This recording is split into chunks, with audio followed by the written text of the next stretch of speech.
Previously on High IQ Conversations.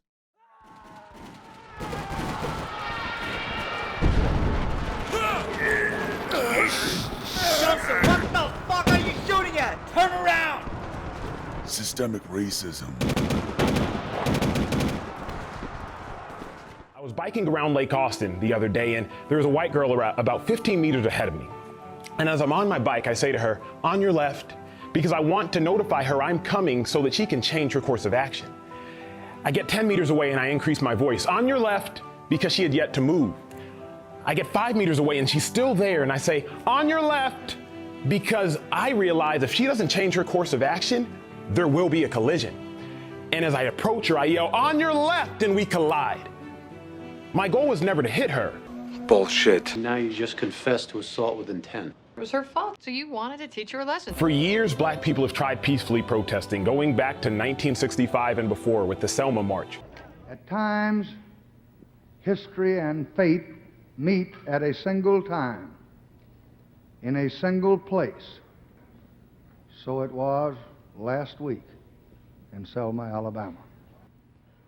Every American citizen must have an equal right to vote.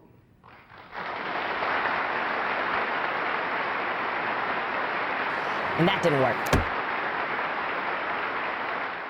And now, the thrilling conclusion.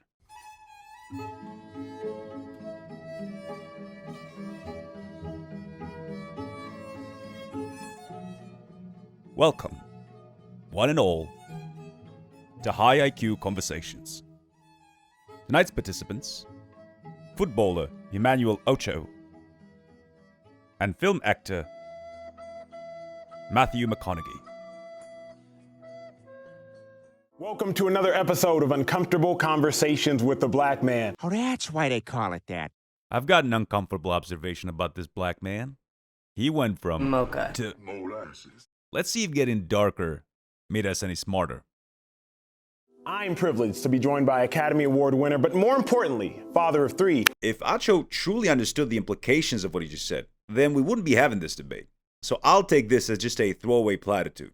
One of the many things Acho says without really understanding why. Now, to spare you an immediate dive into the repercussions that fatherhood has on a child, I'm going to hold on to this for now. Matthew McConaughey, but Matthew, why are you here? I'll tell you why I'm here, Emmanuel. I'm here to learn, share, listen, understand. Here to discuss some common grounds between us, but also expose differences between us. Here to have a conversation. Yeah.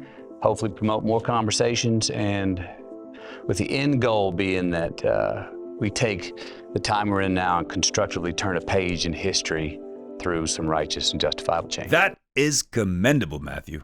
Let's see how well you do at finding common values between Acho and yourself. And let's see how well you explain your position on the Black Lives Matter riots, whose violence Acho contextualized for us in the last episode as trying to get the attention of the oppressor. That's you, Matthew. You are the oppressor.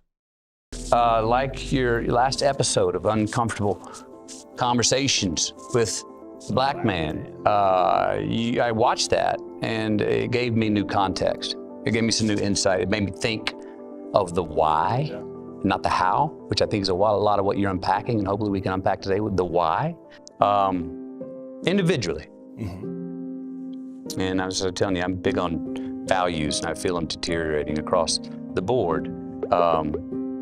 How, someone like me, how can I do better as a human? How can I do better as a man? How can I do better as a white man? That's powerful. You put me on the spot. What's powerful? Someone asking what do you want when you say you want change? Explain yourself? That's powerful? I love his reaction here because he looks like a kid who's being quizzed in front of class, but he's got trouble remembering what he studied. It's a hint that this isn't really a conversation. It's Acho mechanically reproducing dogshit dogma and woke expressions he's swallowed without really thinking them through. I'm gonna be honest with you, because that's what we're here for, to have uncomfortable conversations.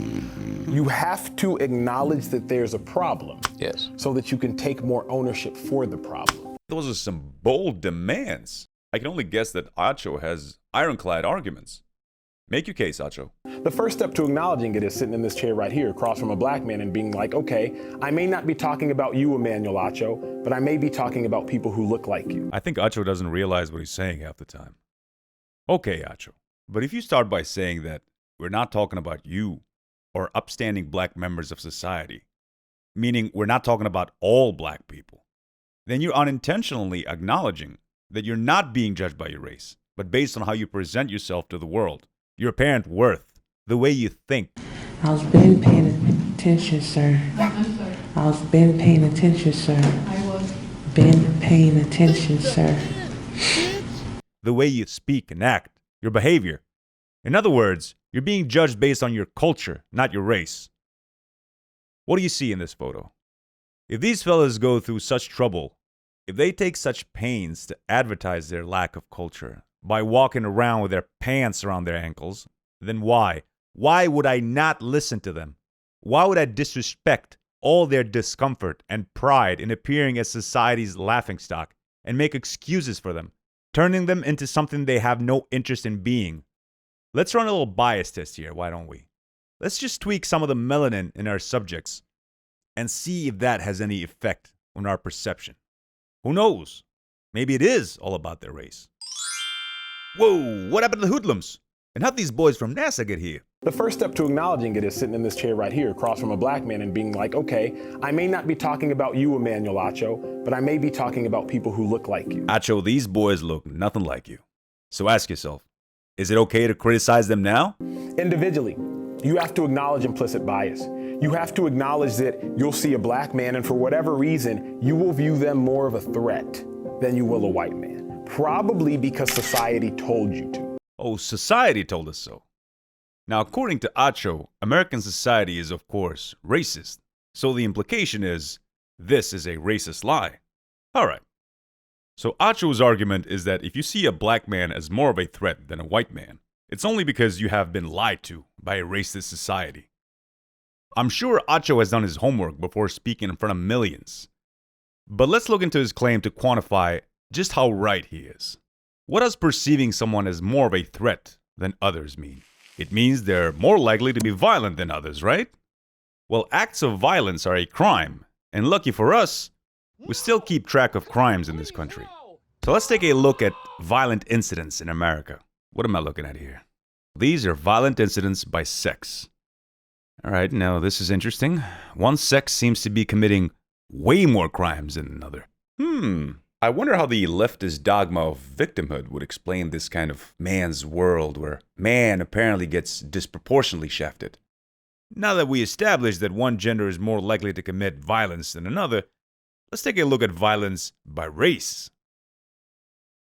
What am I looking at here? Interesting. I think I'm going to need some help in presenting this information. Let's see. He should be here any minute now. Hey, bud. Hello, everybody. Introduce yourself to the good people. I'm the Google Maps guy. What the? No, you're not. See? How'd you set that so low? It's fine. It's like a belt or something. So I'm naked except for a belt? You're not naked. You're wearing yellow clothes. But that's my skin is yellow. You're gonna get me in trouble. X-nay on the skin color nay. That's not how you speak like that. I know. I just never bothered to learn. But why are you trying to speak it? Listen, just here. Now it's like your heartbeat or something. That's vaguely morbid. No, it's not. You're a mascot. You're not alive. I'm the one writing and reading your lines. Now you're just being cruel to the kids. There are no kids here. This is a video for adults. It is? This whole thing looks like an elaborate diss track for nerds. Whatever, man. Just shut up and do what I created you for. You didn't create me. That was my line, Chief. Bam! Ugh. Listen, just do me a favor and let me make my point, and then we can continue this off camera. What? Alrighty then. Do me a favor and look down for me. Okay. Asian on black. Hey, what kind of video is this? No, it's not what you think. It's a reality check. You're just here to help us get some perspective. Did my head just get a very cheap 3D effect? Yep, just got paid. You got any budget left for a copy-paste of me? Maybe in pink clothing? Wink, wink. Ugh, you're ruining the flow of the video, Google guy. Aha! Now, let's take a few steps to your right. All right. Boy, it looks like you went all out on this walking at him. Ow! What the hell is this? Oh my god.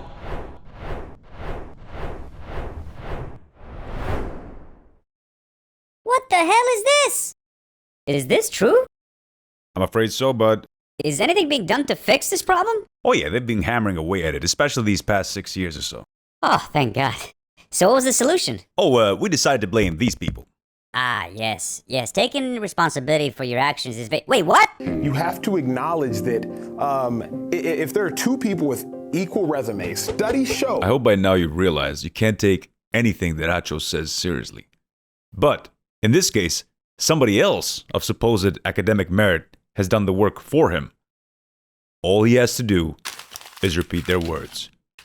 Go ahead, Acho. Tell us what studies show. Studies show that the person with the white-sounding name is twice as likely to get a callback as a person with a black-sounding name. Twice as likely? That's amazing! So a job applicant with a white name got 200% of the callbacks of one with a black name. Okay, let's take two names from that study then. Let's take a white name and a black name. Todd and Ebony. Let's see what Todd's callback rate was. 5.9. That sounds pretty bad. Now let's look at Ebony's. 9.6? Something isn't right here, Acho. Let's see how the lady behind this study summarizes her own findings. Job applicants with African American sounding names receive 50% fewer callback for interviews than did job applicants with identical resumes but white sounding names. Okay, Acho, now you repeat that. The person with the white-sounding name is twice as likely to get a callback. I don't blame Matthew for not knowing the conclusion of the study and for taking Acho's word as truthful. He likely came here expecting knowledge of the facts and honesty from Acho. Without the trust that the other person has done their research and is being truthful about it, then what the hell's the point of having a conversation? I realize I'm overindulging in my awe of Acho's brazen stupidity, so to make up for subjecting you to my pettiness, let's go over the study that he brought up. Let's see how Marianne was able to determine that any difference in callbacks received by what she dubs white and black names was based on race. Let's take a look at these names. For our convenience, I've listed them by callback rate, highest to lowest. The white rows are what Marianne calls white names, and the gray rows are what she calls black names. Okay, here we go. At first glance, of course, we notice that we have Todd's as last of the white rows, where they belong. Next, we see that the top 20% are white rows, and the bottom 30% are black. Let's read through some of these top and bottom names. At the top, we have Brad, Jay, Carrie, Kristen, Meredith, Sarah, and Lori. At the bottom, we have Tanisha, Tamika, Lakeisha, Hakeem, Tyrone, Darnell. Is it me or does there seem to be a big difference in the social class of these two categories of names? Oh, I was right, it's not me. It says so right in the study. They've gone through the pain of finding out the level of education of the mothers of each name in order to represent class. So let's see how the white names they've chosen compare to the so-called black names. The African American names we have chosen fall below the African American average. For African American, they must get paid every time they type African American. For African American male names, however, the gap between the experimental names and the population average is negligible. What? Let's look at the average of the mothers of these boys with a high school degree. 66%? Only 66% of the mothers of these boys have a high school degree? If the difference between these names and the black population's average is negligible, as Marianne says, that means that the lack of education is pervasive throughout the black US population. That's a catastrophe. This woman is pretending that these two averages being close means these names aren't indicative of low class. But the truth is that that makes the average abysmal. For white names, both the male and female names are above the population average. Oh, they are they? Why is that? The broader public does not trust economists. A recent poll reveals that only 25% of people trust us. Then clearly 25% of us aren't paying attention. Why did she choose white names of higher class and black names of lower class? Why do you think she didn't choose names like Savannah, Chad, Amber, Skylar, Jace, Kendra, or Caden? I looked them up. They're just as popular as some of the names she did pick. And why not have some spectacularly old school or low-class white ones, just to see what results they get? You know, the likes of Bubba, Dick, Butch, Fanny, Babette, or Bud. And since for black names, she chose Muslim or Arabic ones like Jamal, Hakeem, Rashid, and Kareem, why wouldn't she just pick some white ethnic names for balance's sake, like Gunnar, Eloise, Taryn, or Menachem? Instead, she picked foreign names exclusively for black names. Misleading and cheating should never be part of your job description. Nothing good happens either to our economy or our society. Now think about that. A foreign name is a foreign language. Do you know how many generations it will take for Jamal to sound as familiar as James? Not so fast, Sonajem. She's accounted for that as well. Names might also influence our results through familiarity. One could argue that the African American names used in the experiment simply appear odd to human resource managers, and that any odd name is discriminated against. But, as noted earlier, the names we have selected are not particularly uncommon among African Americans. That's right, a lot of people out there have these Arabic names. Therefore, they're practically synonymous with apple pie already. What, you think Hakeem, Rashid, and Kareem sound odd? Next, you're gonna tell me more popular names like Braylon, Kier sound weird. Who cares if they've heard of it before? It doesn't make Deshaun or Shaniqua any less ridiculous just because I've heard it a million times.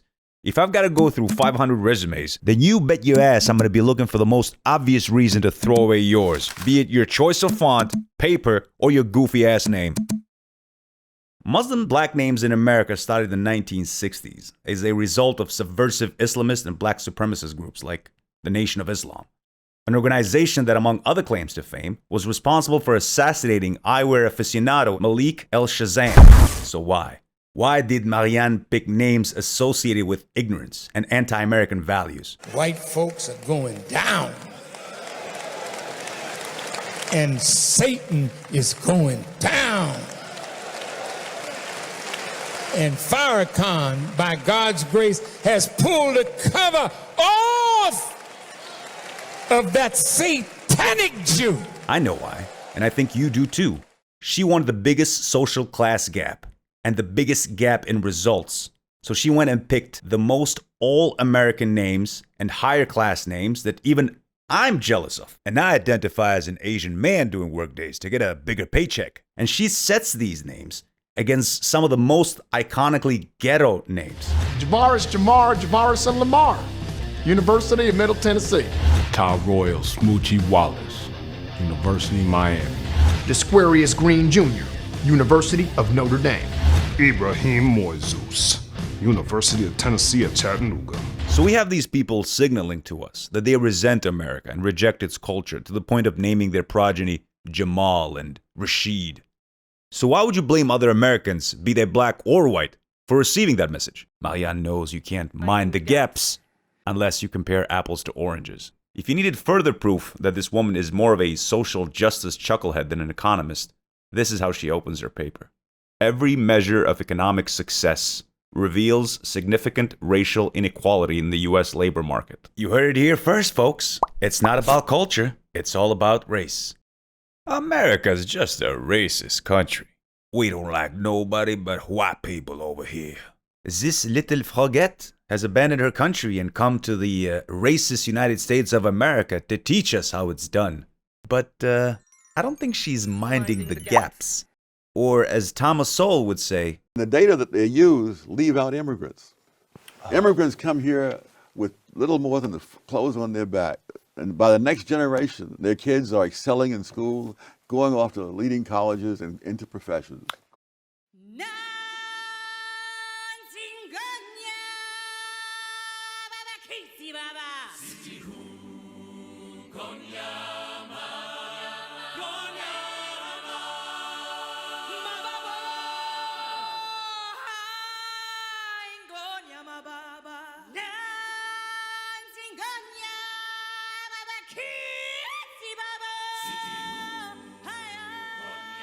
So Nigerians and Indians haven't gotten the memo that they're supposed to be victims. They shouldn't be doing this well because of the color of their skin. But that's what happens when you follow the recipe for success. That is, strong family values, education, and practical proven careers. You see, when you come from impoverished countries, you tend to be far more pragmatic and less cavalier with your career choice.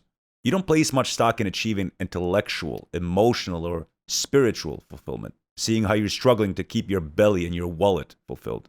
You focus on technology, engineering, business, finance, or science, and you tend to neglect your typical social sciences and arts and heritage studies. I'm not very optimistic that the third or fourth generation won't stray off that proven path to prosperity, because they'll never know what it means to pinch every penny, and then we'll have even more mindless drones to contend with. The point is, if the narrative of these two clowns is that racism is keeping minorities down, then why are minorities the ones doing the best in America? If blacks from Nigeria are doing this well, then that means it's not about race. Economists have realized their mistakes and now embrace rather than dismiss the other social sciences. After multiple Nobel Prizes celebrating behavioral economics, it is now apparent, even to outsiders, that economics has converged towards a more realistic view of how people make decisions. It is true that some economists have strongly argued against economists studying distributional effects. One of my Nobel Prize-winning colleagues famously said that nothing is as poisonous to sound economics as to focus on questions of distribution, questions that might be better left to other disciplines or political institutions. Seems Lucas was offering insight on what sort of underwhelming heaps surrounded him. You can tell he's not talking to the likes of this lady. Instead, he's cautioning his fellow economists against neurotic social justice ideologues looking to usurp dispassionate economics through their social engineering and dead-end ideas of wealth distribution that keep coming back like zombies with every new generation of idiots. However, what could you possibly add to Lucas's historic statement? Many economists are in fact very much concerned with distribution and inequality. Oh, is that so? Tell me about these economist friends of yours. They are lazy, they have self-control problems, and they're really not that good at statistics. Gee, almost got away with that joke. She goes on to talk about trite garbage that should make every faculty member behind her blush, including the myth that there's an earnings gap solely due to sex. I'm only one of a large contingent of scholars in economics department, public policy schools, and business schools who have been devoting much of their careers to measuring inequalities, understanding their causes, and studying solutions. Yeah. Wow, that sounds like a really good deal. But I think I got a better one. How about... All right. Enough about the artists already, I hear you say. I want to get back to the art. And this deeply flawed lady has proven that it is about race and not about class. Right here. Read it and weep. African American babies named Kenya or Jamal are affiliated with much higher mother's education than African American babies named Latonia or Leroy. Conversely, white babies named Carrie or Neil have lower social background than those named Emily or Jeffrey. This allows for a direct test of the social background hypothesis within our sample. Are names associated with a worse social background discriminated against more? To summarize, the paper suggests that if callback was tied to class, then higher class names would outperform lower class ones in every instance. Or, to put it differently, Marianne claims that if people really can infer social class by name, then they should be able to pinpoint the social class of each and every name. That's right. Either people are walking databases who know where each and every name stands on class hierarchy, or there's no way to tell class by name, even though... Now you, sir or madam, either have a record of every name's social class filed in your brain, or you're a blank slate. You don't notice or recognize patterns. That's crazy. If there's any merit to predicting social class through names, then you would know that Rashids are way more educated than Kareems and call them back at the appropriate rates. But wait a minute, I hear you say. This sounds a lot like that other study. The one done in academia to expose the inherent sexism of society, which perceives men as more capable than women, despite having the same qualifications. In that study, both men and women showed preference for men's resumes, In fact, women were tougher on women than men. That's, of course, because of internalized sexism or something. Y'all sheltered and unwoke womenfolk in academia have been brainwashed to see men as being more adept at their professions because they work longer or something like that. You know, probably because society told you so. Before I get too sidetracked, my point was, just as in the gender study that had women rate resumes of other women, did Marianne go through the trouble of sending her resumes to black businesses to make a stronger argument that race, and not class, is what results in fewer callbacks? No. Instead, all we get is this. In Chicago, we find a slightly smaller racial gap when employers are located in more African American neighborhoods. Interesting. Only a slightly smaller gap. Well, just how slight? And why only slightly smaller? If these are black employers and their callbacks to Hakeems and Rashids are the same as employers of any other race, then it's not about race. And what does this slightly smaller gap look like anyway? Are white names being called less, but black names the same? Are black names being called more and white names less? Are white names being called only slightly more, but black names much more so? This is a big deal. Where's the data, Marianne? Where's the table? You've got a table for everything else. You're a very successful man who probably has several people under you. Are you a part of that statistical problem? Mm-hmm. Are you looking at a resume saying, they sound a little too hood for me? I love this satisfied, sly grin that says, I know I've got something here. And it's true, it does. It's just not what he thinks it is. Notice how he said sounds too hood. Why would he not say sounds too black? Is it that Acho thinks that being black means being poor, low class, or stupid? I doubt it. So why? Why does Acho pretend that the worst parts of black society represent all of it? There are two answers I can think of. One, he's a highly racialized man and feels kinship with all black people, no matter how unlike him they are. Imagine if you had a troublemaker in your family. You know they're no good, but you still love them. So sometimes you complain about them to other members in your family. But you can't stand when an outsider does the same and insults that family member. How dare they judge your family member by their actions? They're not part of the family. They're insulting your family. They're insulting you. The second reason is that he either pretends or is stupid enough to believe that the worst of black society represents the whole. Regardless of which it is, this is a very lucrative position to have right now. Criticizing the look and behavior of trashy people is socially acceptable. And we all know, including Acho, that being trashy is not exclusive to black people. However, it's socially unacceptable to criticize trashy people when they're black. Because, get this, all of a sudden, it's racist. Can we also go ahead, Jeff. But just how about this Maxine Waters stuff over and over again? Low IQ. How racist is that? Right. I mean, come on, let's just be honest about this. Playing a victim in America at this time, the decade of appeasement, is sublime. You have all these weak, masochistic white people, these pathetic yes men, brainwashed by masturbatory Hollywood propaganda and desperate to prop up anyone who can put two sentences together. All they want is a chance to show you how virtuous and progressive they are by appeasing you and treating you like their sniveling child. You don't think she's a smart cookie. She speaks 3 languages fluently. How many do you speak? Oh, really? You think she's a smart cookie? So you want to bring it back to Rachel. That's not what we're talking about here. I think you've been... I want to bring it back to Rachel because that was why I booked you, Larry. How you treated black people like children to whom the truth cannot be told. Rachel Gentile needs to get her act together. If my mother were alive, she would say, how dare she speak like that? They're not like the colonizers of old. They've seen the movies, read the woke articles, and recycled their farts. They want to prove to you how much they belong in this new hyper-racial world where they'll be absolved of their original sin by bending the knee. That is, until the sniveling, opportunistic race hustlers like Acho realize if they can get that, nothing stops them from asking for more. You know, so I think individually, we must each fix the problem because I believe that individuals, they affect the houses, and the houses, they affect the cities, and the cities affect the states, and the states affect the nation, and the nation affects the world. Yes. Exactly. So individually, you have to acknowledge, maybe I do have a bias. At any point in time, whiteness can be weaponized. And fix it. Yep.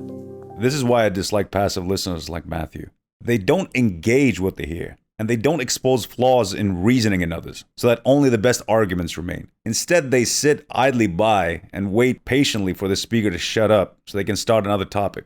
A conversation isn't just taking turns unloading bullet points you've packed in your headspace. The most crucial aspect of a conversation is evaluating what the speaker just told you and giving a meaningful reflection. A good conversation is an active engagement that improves the level of communication. These two could be strengthening each other's points by carving away their weaknesses so that only the best arguments remain, and we all learn from it. Instead, what we get is McConaughey letting Acho say whatever the hell he wants, unchecked, and all he can say back is, yup.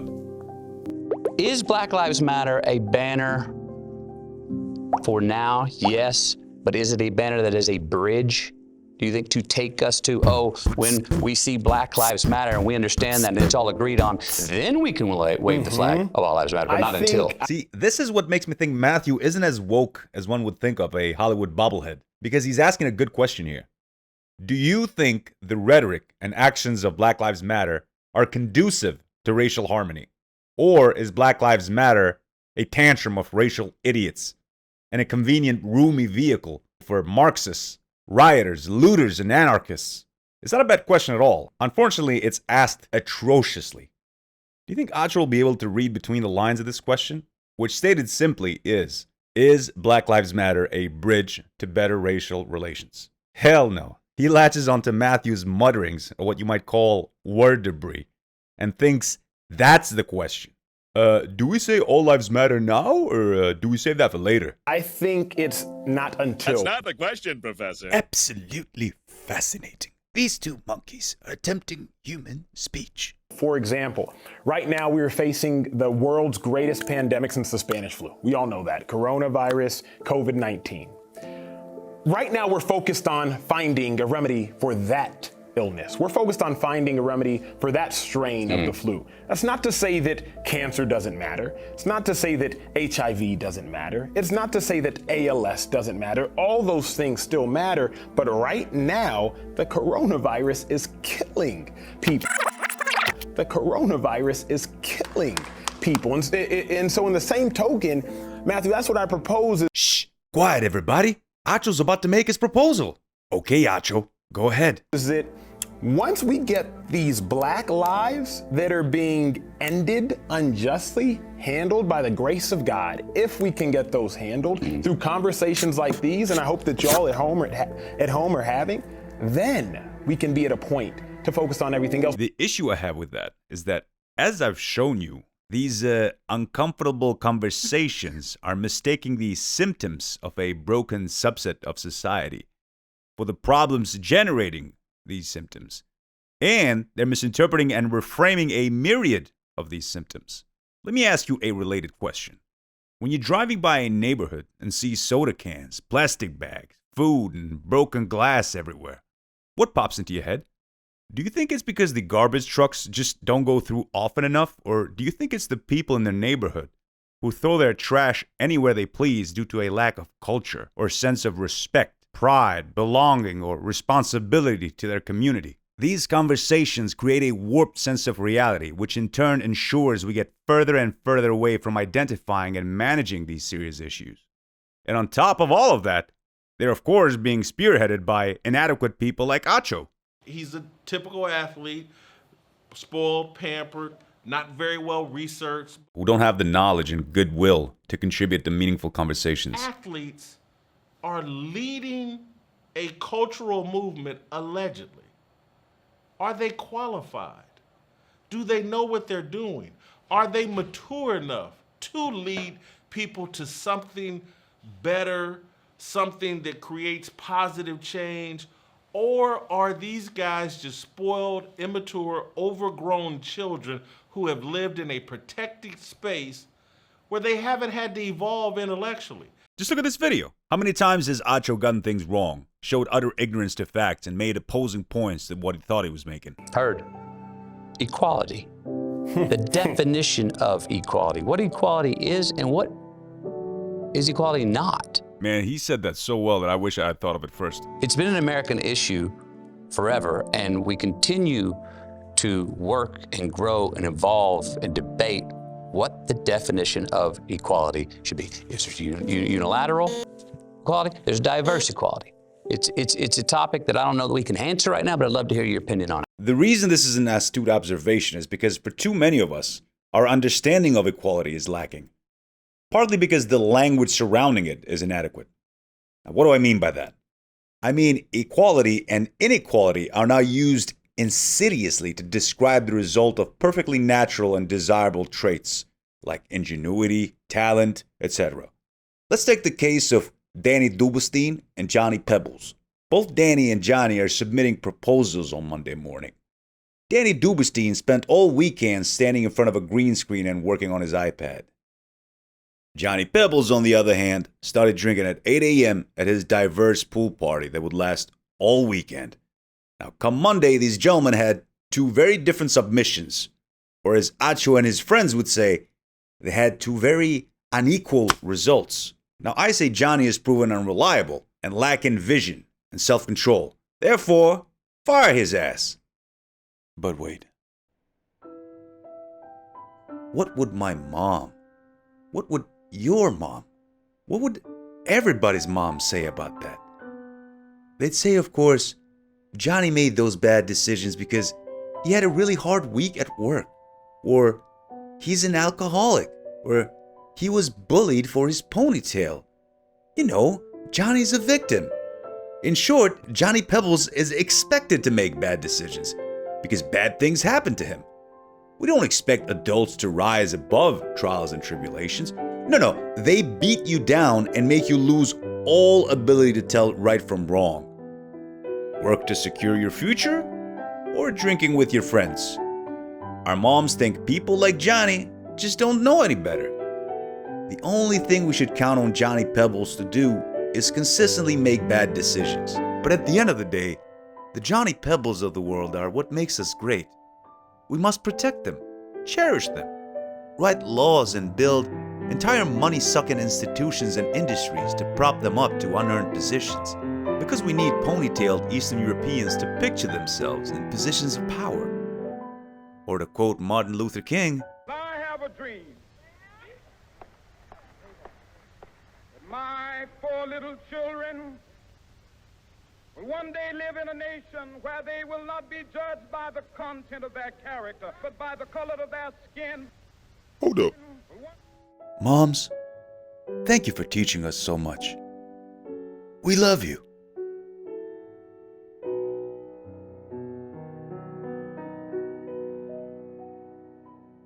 What is the definition of equality? Or what is equality not? Based on what you've seen so far, do you seriously expect Acho to be able to answer this question cohesively? I do not think that there is such a thing as equality in America. That's not the question, Professor. Now come on, champ. Why the long face? Let me explain to you what your daddy never did. You see, little Acho, what you call equality means instead of getting the best basketball player money can buy on your team, the government forces you to have a player from each ethnicity, nationality, height, weight, gender identity, etc., etc.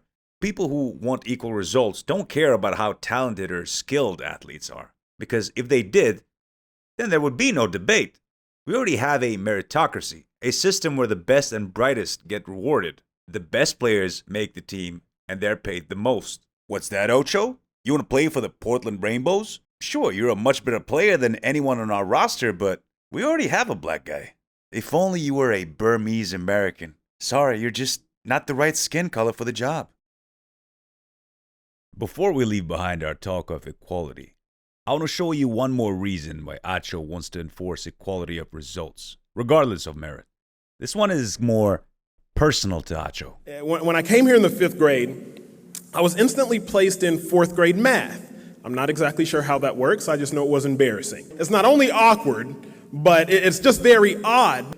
I think I had to pass the final just to pass the class. Like, it was tough. Great, I passed the class, thank God. I get into 9th grade, and then again, I'm sitting here thinking to myself, how in the world am I gonna get through this class? So it's my junior year now, and Everybody's thinking about where are they going to go to college. So I'm in the library and I'm compiling a list. One of the few times I actually did work in the library. But I'm in the library and I'm compiling a list of where I want to go to college. And a couple of classmates of mine, they look at that list and they're like, look, man, there's no way you're going to be able to play at Texas or USC or Michigan. Well, fast forward 4 years later, it worked out pretty well for me. Yes, sir. I hear loud and clear. The wake of slavery is still hitting African Americans. Well, here we are, boys and girls. There's no putting it off anymore. Since Acho's taken us back in time to the days of slavery, I've got to take you on a much shorter trip to the beginning of the video and finally deliver on my promise. Academy Award winner, but more importantly, father of three. I knew Acho and I were bound to find common ground eventually. Seeing how he raised a great point here, I'll offer some supplemental information. The purpose being to shed some light on one of the main factors holding back some black Americans today. It's not yet controversial to say that fatherhood is important to the success of a child. Here we have a run-of-the-mill article by the BBC on a study confirming what you and I and Acho knew all along, that having both parents present increases the chances of a child succeeding. Among their findings, children of divorce are more likely to fail in school. Children with unmarried or single parents are twice as likely not to graduate high school. And even a child in a stable single-parent household is likely to perform worse than one in a married household. Economist Thomas Sowell writes, a study of American prison inmates found that most were raised either by a single parent, 43%, or raised with neither parent present, 14%. Those children who had a parent who was in prison ended up in prison themselves, several times more often than members of the general population. Now that we've reaffirmed how important a two-parent household is to a child's development, let's take a look at how blacks in America fare. Almost 70% of black births in 2018 were to unmarried mothers. Now compare that to a model subset of the population, Asians, who are consistently leading the nation in education and earnings, and are underrepresented in crime. They're sitting at almost 12%. That's almost 6 times fewer births by unwed mothers. Now let's take a look at the percentage of U.S. households with two parents.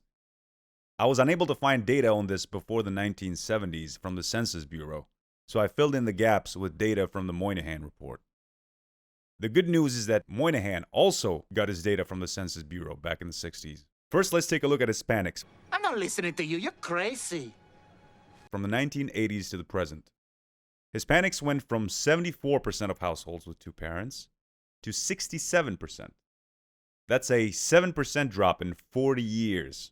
Not very impressive to begin with, but that minor decrease is commendable. Next up, white people.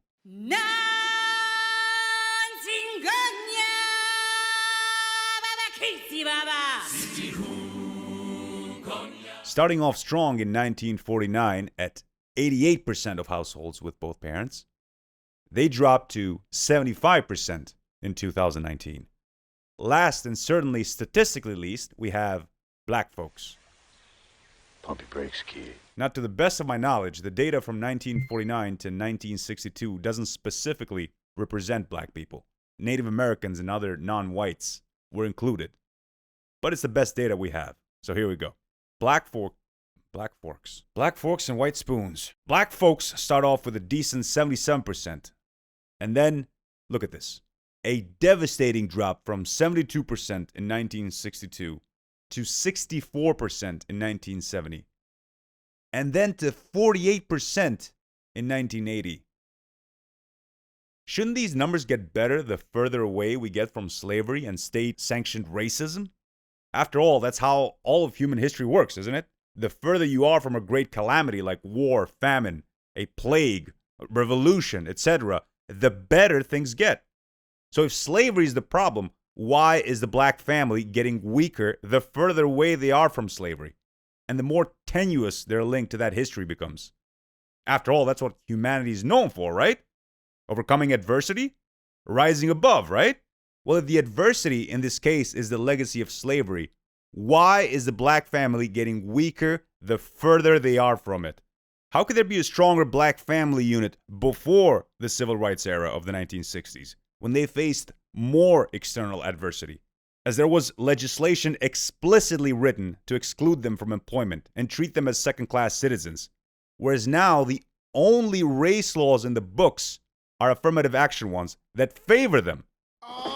Black, y'all, and I'm black, y'all, and I'm blacker than black, and I'm black, y'all, and I'm black, y'all, and I'm black, y'all, and I'm blacker than black, and I'm black, y'all, I'm blickety black, blacker than black. And why is it that the most dramatic decline happened after the 1960s, when blacks were granted even more civil rights, and welfare programs were greatly expanded under Lyndon Johnson? This one, I just find this one heartbreaking. As of 1960, 2/3 of all black American children were living with both parents. That declined over the years until only 1/3 were living with both parents in 1995. Among black families in poverty, 85% of the children had no father present, close quote.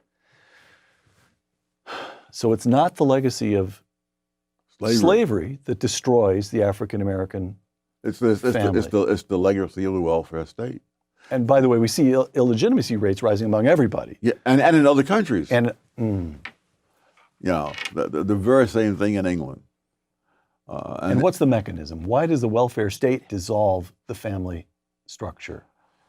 For one thing, it makes it unnecessary for fathers to support their offspring. And in fact, it makes it counterproductive in many cases. A very poor man who might be able to support his family realizes his family will be better off without him. But on the other hand, someone who's strictly irresponsible, either the man or the woman or both, now pays no price for being irresponsible. The taxpayers pay the price. And actually the harm done to the taxpayers, which is serious, still is not comparable to the harm done to the families, and especially the children. To the kids. Yeah. The wake of slavery is still hitting African Americans. When you get on a boat. And fuck your boat. The homicide victimization rate among black males in the decade of the 1940s declined by 18%. From 1950 to 1960, it declined another 22%. And then in the 1960s, when all these wonderful new ideas in the criminal justice system came in, all of that reversed, and it shot up 89% in one decade, wiping out all the progress of the two preceding decades. And you could run through a great number of other things. Children raised without two parents present. If you look at what actually happens in the wake of these wonderful sounding policies, you see disaster after disaster. So it's not the legacy of slavery that destroys the African-American family. It's the legacy of the welfare state. Well, Acho, what is that wake? And that's what we talked about, systemic injustice. Systemic injustice is a beautiful way to refer to disproportionate crime. After all, is there systemic injustice against women or Asians? Now, disproportionate sounds like another term we went over, doesn't it? That's right. It's a synonym of unequal. But how can there be equal justice when there's unequal crime? How can the results be the same when the inputs are at such staggeringly different levels? Calling that systemic injustice is the same as looking at the overwhelming black majority in basketball and characterizing it as black supremacy. But looking at results while ignoring the factors that led to those results can have us draw the wrong conclusions. Now, leftists tell us race is nothing but a social construct, and we're all the same. Yet paradoxically, they're obsessed with viewing everything through the lens of race. The results of the NBA player base can tell us absolutely nothing if you choose to see those results as simply most players being black, meaning through the lens of race. Because what you're doing is you're picking the least significant factor contributing to those results. Does being black make you a better basketball player? No. But being tall, being athletic, growing up in a culture that is passionate about the sport, and investing countless hours becoming better and better at it, that's what makes you a great basketball player. So choosing to ignore all of these factors and simply say there's disproportionately more blacks in basketball, while technically accurate, It's utterly useless to understanding the system. Then, going a step further and calling the system prejudiced against whites is completely false. Systemic injustice, poor school systems. Amazing. This is the kind of idiocy you hear only if you live in a rich country like the US. Now, for some reason, there's a lie going around that students in poorer areas do worse because not enough money, not enough local taxes are generated to fund these schools. Absolute nonsense. Some of our best and brightest students are immigrants from poor countries where they get jack shit funding allocated per student. Yet they come over here and excel because the pace and ambitions of our curriculum are a joke to them. In their home countries, they are learning more, faster, with fewer resources because education is important to the students themselves. They're the ones doing more with less because they're disciplined. They've been taught from an early age by their parents and their culture that education, knowledge, is what separates the wheat from the chaff. Education is a student's job and a parent's job. It doesn't end when the child leaves the classroom. If you as a parent haven't taught them discipline and diligence, if you don't hold them accountable for their work, and if you yourself don't get involved enough to have a thorough understanding of their performance, if you don't care enough about your own child and leave it up to a government worker who's got 30 more kids like yours and no time to shepherd all of them, then what the hell do you expect but the bare minimum? I'm just curious, how many parents have you had come in the last 2 days? This is the first parent that I saw so far. Wow, really? Yeah. Out of his 70 students, only one parent shows up. If you look at the distribution of money and think you found the cause of low-performing students, then you're just as clueless as Acho with his made-up terminology. It's the culture in these poorer schools, not the lack of money going to them. You think our brightest immigrant students jump straight to Harvard without speaking a lick of English? You think they move here straight to the richest neighborhoods with the best schools? There's poor school systems, voter suppression. I'm tired of wasting time with this horseshit. Voter suppression isn't real. It's something politicians say to rile up ignorant people. Then white saviors like this dumb broad parrot this nonsense because they're too incurious and stupid to see it through. If voter suppression is real, why do blacks vote more than Asians, who are the richest subset of the population? Morons like Acho and this creature will tell you black people are just too poor to afford IDs. That's because they think of black Americans as infantile and helpless. So what's this then? Are Asians too cheap to buy IDs? Is that why they have lower turnouts? And why is it that when a black man was running for the White House, all of a sudden this voter suppression stopped working? What was the point of having voter suppression if the one time in American history this white supremacist country of ours really needed it to work, it didn't? There's a wake, and so that's why things aren't equal. Only because they're still awake from slavery. Don't feel guilty, just acknowledge. Heard. Something about this sounds familiar yet contradictory. Here's Acho from 4 minutes ago. You have to acknowledge that there's a problem. Yes. So that you can take more ownership for the problem. Now you make up your mind whether Acho is lying to you or he has little idea of what he's talking about. 1 minute he tells you you have nothing to fear if you only confess and repent for your sin of being born white. And the next he's saying you're personally responsible for the misery of millions of people. Either way, I for one will not accept his claims without evidence. Even if Acho, who's apparently the pope of all black folk, graciously offers a full pardon for my original sin. They're still awake from slavery. Don't feel guilty, just acknowledge. Heard. Stop trying to make it happen. It's not going to happen. I heard this term the other day, and I'd never heard it before. And I went, what? I talked to this person, he explained it to me. White allergies. White allergies that by where we were raised and how we were raised in our history growing up, there's certain just imported obvious ways that we're prejudiced in ways that we don't even understand. We got white allergies and may not even know it. And so I was sitting there, you know, looking at my own life, and I sit there and I go, all right, now me. Longview High School was over 50% black. I applied to Grambling. I was the first white to ever work at Catfish Station and All Blues, Black Blues Bar on 6th Street. I am married to a non-white immigrant. I have black friends all through my life and still do. But what prejudices may I have? Great question, Matthew. Now, how do you feel about female genital mutilation? If you're okay with it, then you're a progressive, open-minded ally. Because we all know all cultures are equal. But if you're against it, well, then that makes you an allergic bigot, Matthew. Via white allergies that I may not even be aware of. Ho ho! Cutting a blank check to the guy who says you're racist and you don't even know it? That's a bold move, Matthew. Let's see if it pays off. The greatest white allergy that we see played out as black people practically. Oh yeah, here it comes, boys. The greatest white allergy. One of the greatest.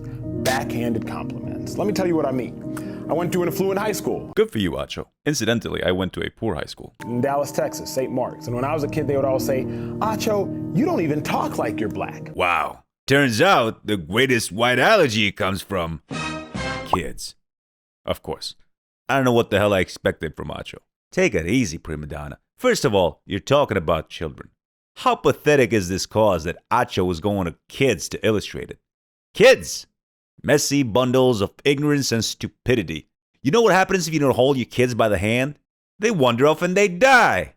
Kamala, tell it how it is, sister. What do we know about kids? They are stupid. They make really bad decisions. You want a free ticket to outrage? Ask kids what they think about ugly people, beautiful people, old people, babies, bald people, hairy people, twins, short people, tall people, fat people, thin people, tots, dumb people, smart people, the handicapped, the handicapable. Are we going to start having uncomfortable conversations about cooties next? Sounds pretty sexist to me, and it ain't even a backhanded compliment. It's outright hate speech of the whole gender. And when I was a kid, they would all say, Acho, you don't even talk like you're black, or you don't even dress like you're black. I didn't realize how offensive that was at the time. It wasn't until I realized, wait a second, you were assuming that black people don't sound educated. You were assuming that to be black, I have to wear a do-rag or a wave cap and be sagging my pants. You are assuming something about black people, and I contradict that assumption. Why does he think he's got a gotcha here? Yes, Acho, black people are only 13% of the population. Not every young kid has met a black person in the short amount of time they've been alive. A lot of them have just seen a black person on TV. I'm sure once they meet a black person, they'll think, oh, they don't look and sound like the rappers and the actors on TV. This is where wokeness has gotten us. Now, Acho pretends like black dialect, or what's known in academic circles as African American vernacular, isn't real. Well, let's watch what a person with ears and who happens to be a linguist has to say about that. I asked my mother, 1973. I'm sure people ask it all over the place. And imagine you're white and your kid says, how come you can always tell somebody's black even if you can't see them, mommy? The impulse is to say that's not true. Black people sound like Southerners. And you know that's not true. Or the impulse is to say, no, everybody talks in different ways. You shouldn't stereotype. If your kid has an IQ over 40, they're going to think, I'm not stereotyping, I'm hearing the truth. So what do you tell the kid? And I think that we need to get comfortable saying black people have a slightly different sound because they often spend more time with one another, just like white people sound more like one another because they tend to spend more time together. And that's true of all human groups. That's not racist. It's just true and harmless. The conditioning and social benefits of attributing everything to racism has blinded people like Acho to self-evident truths. Queen Latifah sounds very different You're gonna hate me by the time I'm through with you. from Betty White. Teach misinformation so America's youth would be really stupid. But aside from that, there's also the matter that Acho doesn't sound like some black Americans because his parents are Nigerian and he's a first-generation American. His father sounds like this. We saw how Daniel was not moved in the face of his battle. Yes. And unlike your esteemed host, he went to an affluent school that looked like this. This is what his friends looked like. And what the kids were saying is that to them, Acho didn't sound like the famous people on TV that they grew up watching. Do you understand the words that are coming out of my mouth? The kids were right, and adult Acho is wrong. I cannot believe this shit. Acho, you're like an Oreo. Black on the outside, white on the inside. Whoa, whoa, whoa, whoa. Slow down there, Slick. First of all, that's not a backhanded compliment, that's an insult. Secondly, I grew up in a black neighborhood and I went to a black school. That is not an insult that white kids use. That's one that's exclusive to black kids, and rarely Hispanics. It's just like calling you Uncle Tom. So Acho, try really hard to remember what the person who called you that looked like. And as a result, I am not black. And so I think white allergies play themselves out practically in black-handed compliments. Get this one. You're so pretty for a black girl.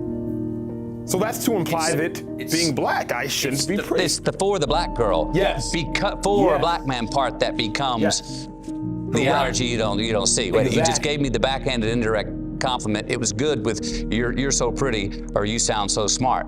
But then you say for this. I mean, and I think that the reason, McConaughey, that it's a white allergy is because white people don't recognize it. Right. Wrong, sir. Wrong. And you're wrong because you conflate benign observations with insults and bullying. You're either too dumb to see that or you're reframing these starkly different social interactions to fit your narrative. They don't.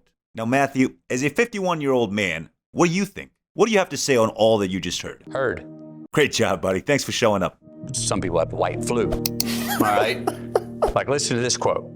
A quote came out the other day from a white woman that said none of this stuff would have happened with George Floyd if we just wouldn't have abolished slavery.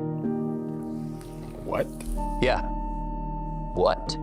So you hear that and you go, oh, how asinine. What decade, century, who are you living? Where did that come from? What? What? What indeed? You notice Matthew says a quote came out the other day by a woman.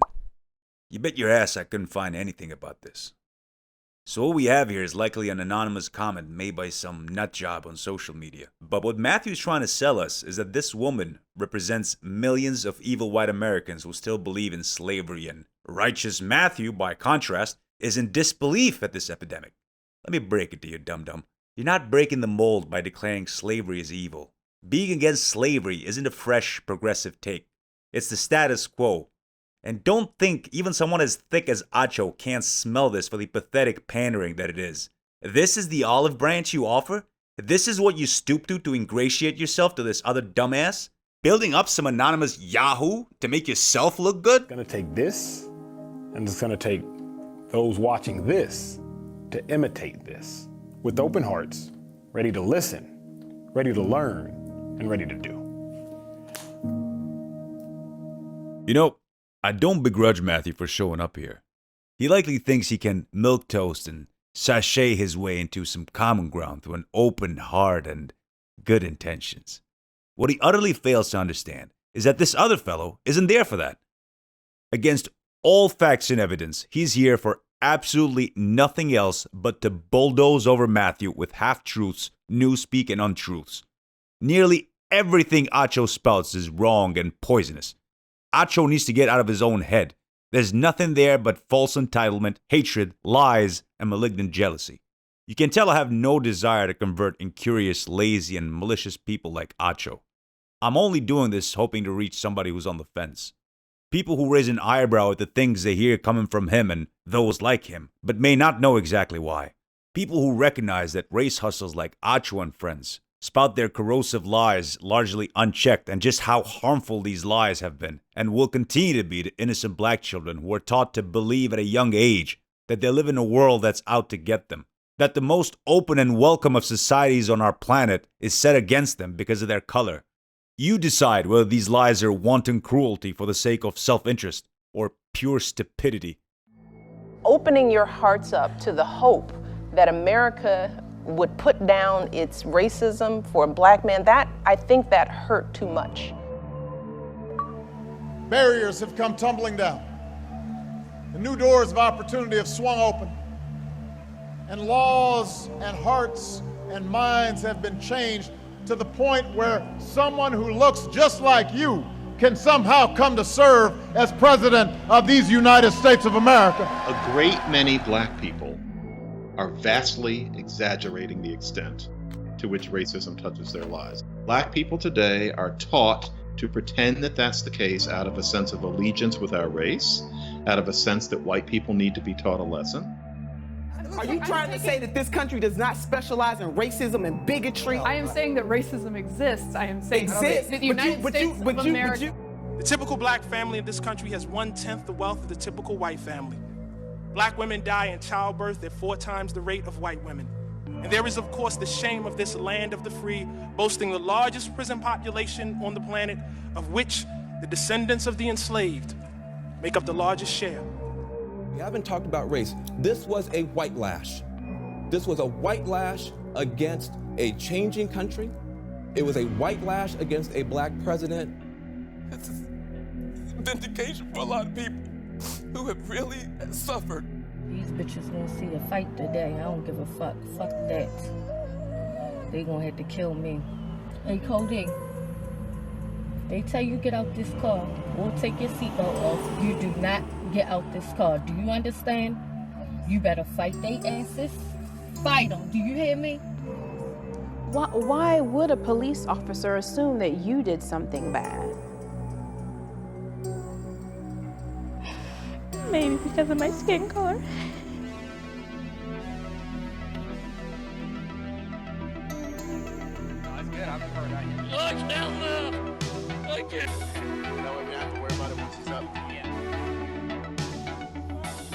This man kneeled on a man's neck for 8 minutes and 46 seconds. Can you imagine that?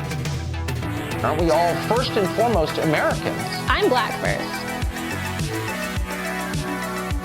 It does no good for people to be looting and rioting. Now, what does that do? That's terrible. There's no excuse for that. Well, I think the police were correct at the beginning. They showed a level of restraint. They were standing back. They did let people gather, let people grieve, and that was appropriate. Then the knucklehead started down the end of the block. Once a car gets set on fire, and the police, then you start seeing the good people going. The violence that people are talking about, they're so afraid of, that we bring out the National Guard for, you and I were there. I don't remember us coming away saying the people in Ferguson are violent and the police are very responsible, they're very professional. We came away saying the police are provocative, the police are tear gassing people, the police are... The white person is your problem.